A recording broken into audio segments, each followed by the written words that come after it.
Voici la première de 3 capsules qui vous guideront pour bien hiverniser votre VR. Dans cette capsule-ci, nous allons voir comment enlever l'eau de votre tuyauterie de façon efficace.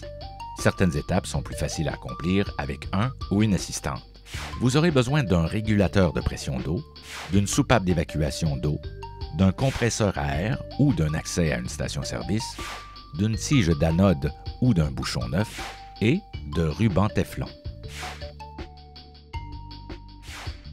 Dans un premier temps, videz le réservoir d'eau potable en dévissant le bouchon ou en ouvrant la valve selon le modèle de votre roulotte.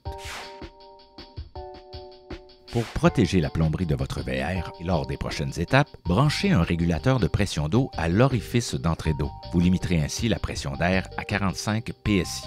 Branchez une soupape d'évacuation d'eau pour VR sur le régulateur. Branchez un compresseur à air, mettez-le en marche, pré-réglez-le à 45 PSI. Si vous n'avez pas de compresseur, vous pouvez suivre cette procédure dans une station-service. Évacuez la pression de la plomberie en ouvrant d'abord un robinet d'eau chaude jusqu'à ce qu'il n'y ait plus d'eau qui coule. Ensuite, refermez le robinet d'eau chaude. Localisez l'emplacement extérieur du drain de votre chauffe-eau, puis enlevez le bouchon de drainage.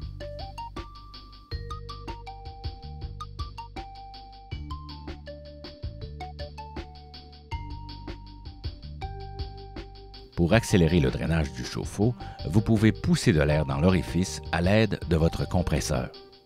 Lorsque le chauffe-eau est entièrement vidé, remettez un bouchon neuf ou, selon le modèle, une tige d'anode neuve. Mettez du ruban Teflon sur le bouchon pour assurer son étanchéité.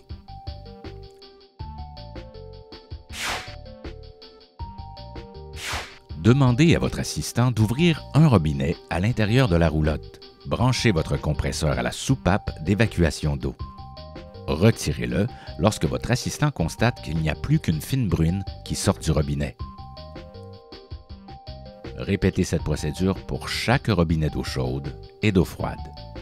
Et finalement, n'oubliez pas de vider la toilette et les autres composants extérieurs.